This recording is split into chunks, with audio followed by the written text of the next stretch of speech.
Hello everybody, Mike Dodd here, and today I'm going to be giving you guys a little bit of a tutorial on how to start the AN24, the Antonov 24 from Felis. Now I grabbed this plane yesterday at the X-Plane store for $10, so it was a bargain. And I got the other one for free, the Yak 40, due to redeeming the points. So great system there at store.xplane. But there wasn't really any, let's say, great and easy to understand tutorial on how to start this thing, because it is quite old and different from the airliners that you fly. So we're currently at Burbank Airport, Bob Hope, which is Kilo Bravo Uniform Romeo in the United States, and we are going to start this aircraft. So if we take a look at the engine there, we could see that the engine blocks are on. So what we need to do is click on the service tabs and prepare to flight. So everything that is in green means that it is hidden. But when you put the ground, another like a quirky thing is that even though this is red, the ground power, it doesn't mean that it's on. As you can see, if it's parking and things are red, that means they're put in. But when the ground power is green, then it means that it is available, let's say. So that's just a thing I noticed. So once we have done that, the next step would be to turn the batteries on. Now I use these tabs a lot because they're quite easy to find what you need. And so I'm going to go into the electric tab, and you want to click on top of this plastic cover here, so right around there, and lights will go on, and that's a good thing. Then you want to turn your two inverters on, which is the PO70750 right here, and you want to again click on top, not below, but on top. Then you'll hear something wind up, some kind of motor or transformer, and then you want to turn the other one up, which will be a lower tone. So the next step now would be to turn the APU on, because the AN24 has an APU, and that's what we want to use, not to discharge our batteries. So you know, we power the aircraft up, so we have to turn the nav light on, which is located at right here. Then we continue to the fuel panel, and you want to turn the right duty power on. That'll supply the fuel for the APU. And after that, you want to go up here to this center panel, and you want to click fire system on, and you should have a bunch of different lights come on. So now we're basically ready for the APU start. You want to head on to the left panel. You want to open the RU19 fire valve, and it should light up green, which it is. Then you want to come up to this APU panel, which is located again in the left tab. You want to open the main switch, and you want to turn it on. Then you want to change the operating mode to start. You want to remove the ground start. And before we click ground start to turn the APU on, the Antonov is quite quirky, because to turn the APU on, you need to put the throttle up to about 10%. So if we lift our throttle here, we could see, or can't. Yeah, 1 second here.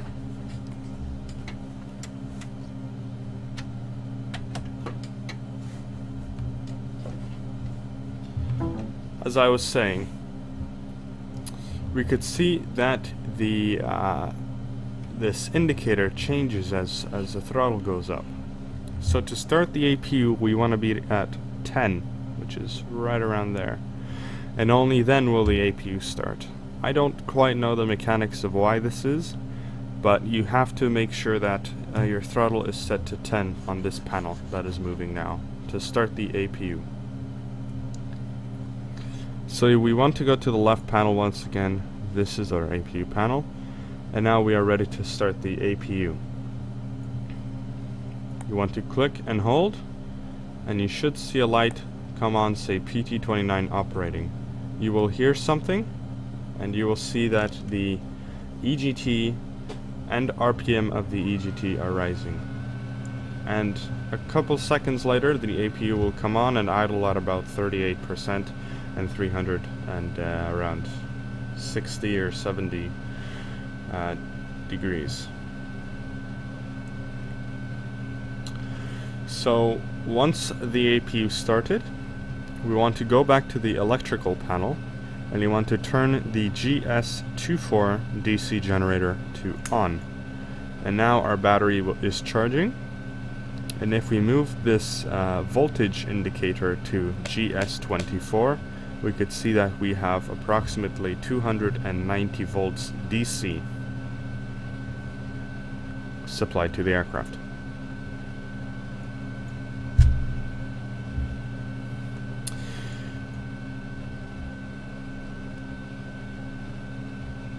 So the APU is running, and we are pretty much ready for the engine start.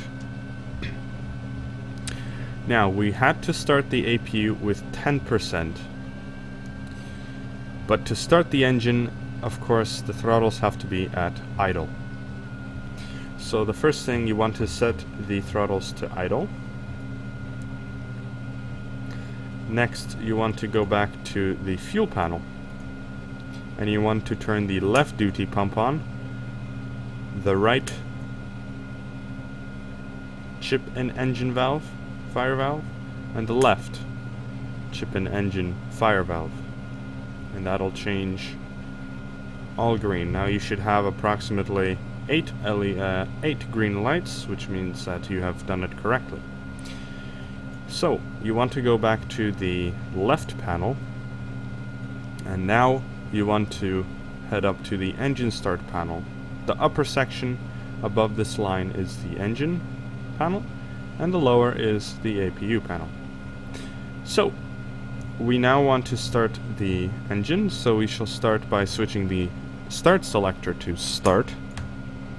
The engine start sequence is left then right, so we will change this to left.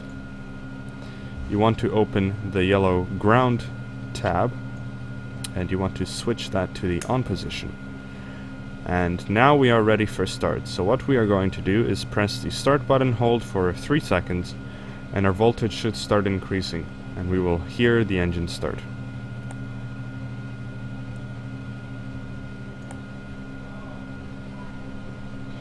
So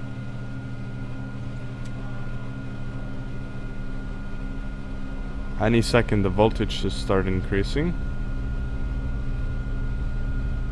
Or not, because we have not selected the right mode in the electrical panel. But nevertheless, the engines are starting. You could see that the pressure is rising, temperature, and the revolutions. I will turn down X-plane now.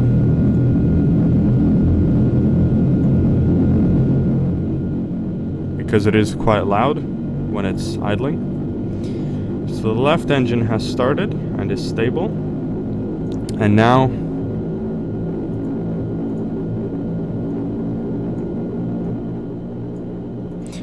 we can go back to the left panel and start the right engine. So we want to switch the engine start selector to right. We want to hold for 3 seconds. ERA operating. We take a look at the right engine panel, and the RPM is rising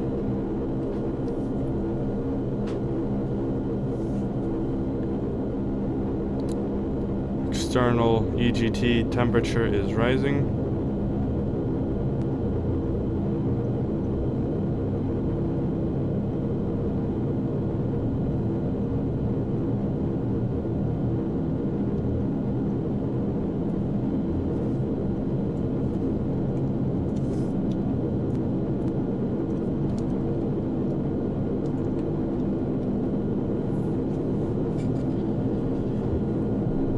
And once that is stable, we will continue with the next items.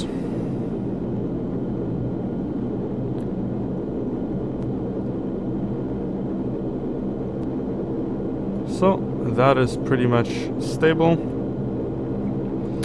We can now go back to the left panel. We can turn ground to off. Put the engine start selector to the neutral position, which is here. Close this panel. We can go back to the electrical panel and we can turn the two engine generators on, turn the APU generator off, check that we have the generators running, but they are not yet because we need to turn the APU generators on, left and right.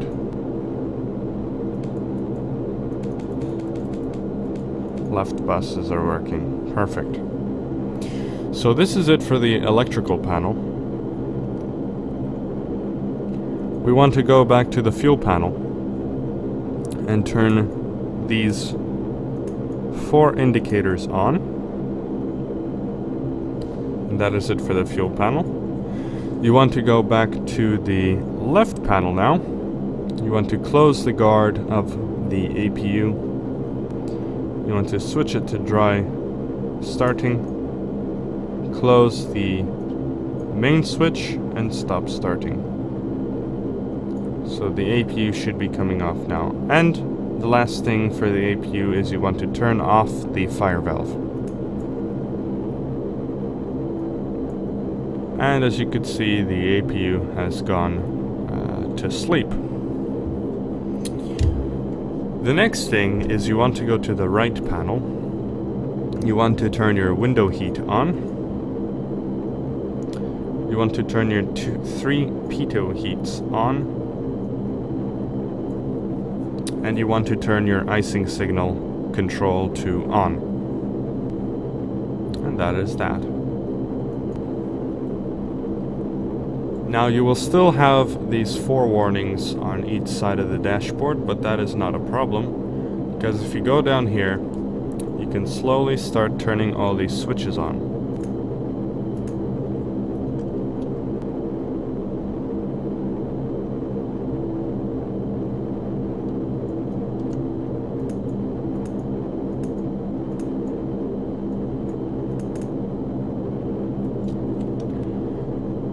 And you will quickly notice that you have one more switch remaining.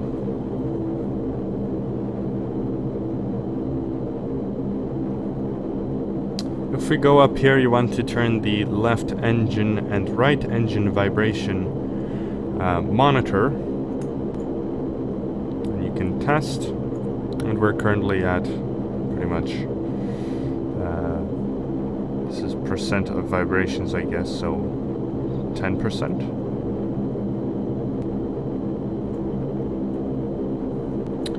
And then you will quickly notice that all of the master cautions are not illuminated anymore. Last but not least, you want to close this guard, which is the pit stop. And now we are ready for taxiing, so we would check the controls and turn the taxi light on. So, that is how we start the Antonov 24 by Felis. A quick note, some procedures were missed, such as some safety checks. But for the most part, we have covered how to start this aircraft when it is completely cold to the state of where we are ready for taxi. Thanks for watching, and more will be following up soon. Thank you.